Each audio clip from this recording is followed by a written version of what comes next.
ଆରମ୍ଭରେ ବ୍ରହ୍ମାଣ୍ଡରେ ଏକ ବଡ଼ ଜ୍ୟୋତିଷ ପରିବର୍ତ୍ତନ ହେବାକୁ ଯାଉଛି। ଧନ ସମୃଦ୍ଧି ପ୍ରେମ ଏବଂ ଭୌତିକ ସୁବିଧା ପାଇଁ ଦାୟୀ ଗ୍ରହ ଶୁକ୍ର ନିଜର ରାଶି ପରିବର୍ତ୍ତନ କରିବାକୁ ଯାଉଛନ୍ତି। ବୈଦିକ କ୍ୟାଲେଣ୍ଡର ଅନୁସାରେ ଅଗଷ୍ଟ 1 ତାରିଖ ସକାଳ 9:33ରେ ଶୁକ୍ର ସେହାଳି କନ୍ୟା ରାଶିରେ ପ୍ରବେଶ କରିବେ। ଶୁକ୍ରଙ୍କ ଏହି ଗୋଚର ଅନେକ ଲୋକଙ୍କ ଜୀବନରେ ସକାରାତ୍ମକ ପରିବର୍ତ୍ତନ ଆଣିବ, ଯେଉଁଥିରେ କ୍ୟାରିୟର, ବ୍ୟବସାୟ, ଆର୍ଥିକ ସ୍ଥିତି ଏବଂ ବ୍ୟକ୍ତିଗତ ସମ୍ପର୍କ ଆଦି ଅନୁଭୂତି ରହିଛି। ଗଣନା ଅନୁସାରେ ଶୁକ୍ରଙ୍କ ଏହି ରାଶି ପରିବର୍ତ୍ତନ 5ଟି ରାଶି ପାଇଁ ଅତ୍ୟନ୍ତ ଶୁଭ ଏବଂ ଫଳପ୍ରଦ ହେବ। ଆସନ୍ତୁ ଜାଣିବା ସେହି 5ଟି ଭାଗ୍ୟବାନ ରାଶିଗୁଡ଼ିକ ବିଷୟରେ। ବୃଷ ରାଶି। ବୃଷ ରାଶି ଶୁକ୍ର ଦ୍ୱାରା ନିୟନ୍ତ୍ରିତ, ତେଣୁ ଏହି ଗୋଚର ଆପଣଙ୍କ ପାଇଁ ବହୁତ ଲାଭଦାୟକ ହେବ। ଦୀର୍ଘ ଦିନ ଧରି ଅଟକି ରହିଥିବା ଟଙ୍କା ଫେରି ପାଇବାର ସମ୍ଭାବନା ଅଛି। ଚାକିରି କରୁଥିବା ଲୋକମାନେ ନୂତନ ଦାୟିତ୍ୱ କିମ୍ବା ପଦୋନ୍ନତି ସମ୍ବନ୍ଧୀୟ ଶୁଭ ଖବର ପାଇପାରନ୍ତି। ବ୍ୟବସାୟ ଲାଭ ପାଇଁ ନୂତନ ଯୋଜନା ପାଇବେ।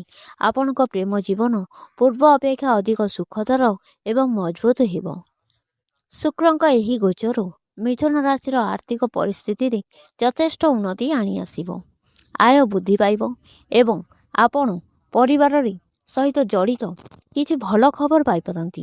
ଜମି, କୋଠା କିମ୍ବା ଯାନବାହନ କ୍ରୟ କରିବାରେ ଉନ୍ନତି ହେବେ। କାର୍ଯ୍ୟକ୍ଷେତ୍ରରେ ଆପଣଙ୍କୁ ଆପଣଙ୍କ ଉପସ୍ଥିତି ଅଧିକାରୀଙ୍କ ଠାରୁ ପୂର୍ଣ୍ଣ ସମର୍ଥନ ମିଳିବ ଏବଂ ଆପଣଙ୍କ କାର୍ଯ୍ୟ ପ୍ରଶଂସିତ ହେବ। ସିଂହ ରାଶି। ସିଂହ ରାଶି ପାଇଁ ଏହି ଶୁକ୍ର ଗୋଚର ଆୟ ପାଇଁ ନୂତନ ରାସ୍ତା ଖୋଲିବ। ବ୍ୟବସାୟୀଗୁଡ଼ିକ ନୂତନ ଗ୍ରାହକ ପାଇପାରନ୍ତି ଏବଂ ପ୍ରମୁଖ ଚୁକ୍ତିନାମାର ଚୂଡ଼ାନ୍ତ ପାଇପାରିବେ। ଦୀର୍ଘ ଦିନ ଧରି ପଡ଼ି ରହିଥିବା ପ୍ରକଳ୍ପଗୁଡ଼ିକ ସମାପ୍ତ ହେବ। ବୈବାହିକ ସୌଭାଗ୍ୟ ଏବଂ ସୌଭାଗ୍ୟ ବିରାଜମାନ କରିବ। ତୁଳା ରାଶି। ତୁଳା ରାଶି ଏହି ଶୁକ୍ରଙ୍କ ଦ୍ୱାରା ପ୍ରଭାବିତ, ତେଣୁ ଏହି ସମୟ ଆପଣଙ୍କ ପାଇଁ ମାନସିକ ଆଶ୍ୱସ୍ତି ଏବଂ ପ୍ରଗତି ଉଭୟ ଆଣିବ। ଆପଣଙ୍କ ଆତ୍ମବିଶ୍ୱାସ ବୃଦ୍ଧି ପାଇବ। କ୍ୟାରିୟରରେ ଉନ୍ନତି ପାଇଁ ନୂତନ ସୁଯୋଗ ଆସିବ। ସଠିକ୍ ଋଣ ନୀତି ସହିତ କରାଯାଇଥିବା ନିବେଶ ଭବିଷ୍ୟତରେ ଗୁରୁତ୍ୱପୂର୍ଣ୍ଣ ଲାଭ ପ୍ରଦାନ କରିବ। ପ୍ରତ୍ୟେକ ସମୟରେ ଆପଣ ପରିବାର ସଦସ୍ୟଙ୍କ ଠାରୁ ସମର୍ଥନ ପାଇବେ। ଏହି ଶୁକ୍ର ଗୋଚର ମକର ରାଶି ପାଇଁ ଏକ ଉତ୍ସାହଜନକ କାରକ ଭାବେ ପ୍ରମାଣିତ ହେବ। ପଦୋନ୍ନତି ଏବଂ ନୂତନ ଦାୟିତ୍ୱ ମିଳିବ। ଏହା ଆପଣଙ୍କ ବ୍ୟବସାୟକୁ ବିସ୍ତାର କରିବା ପାଇଁ ଏକ ଭଲ ସମୟ। ଆପଣଙ୍କ ଆର୍ଥିକ ସ୍ଥିତି ସୁଦୃଢ଼ ହେବ ଏବଂ ଅଟକି ରହିଥିବା ପାଣ୍ଠି ମୁକ୍ତି ହେବ। କାର୍ଯ୍ୟ ସମ୍ବନ୍ଧୀୟ ଯାତ୍ରା ଲାଭଦାୟକ ସାବ୍ୟସ୍ତ ହେବ।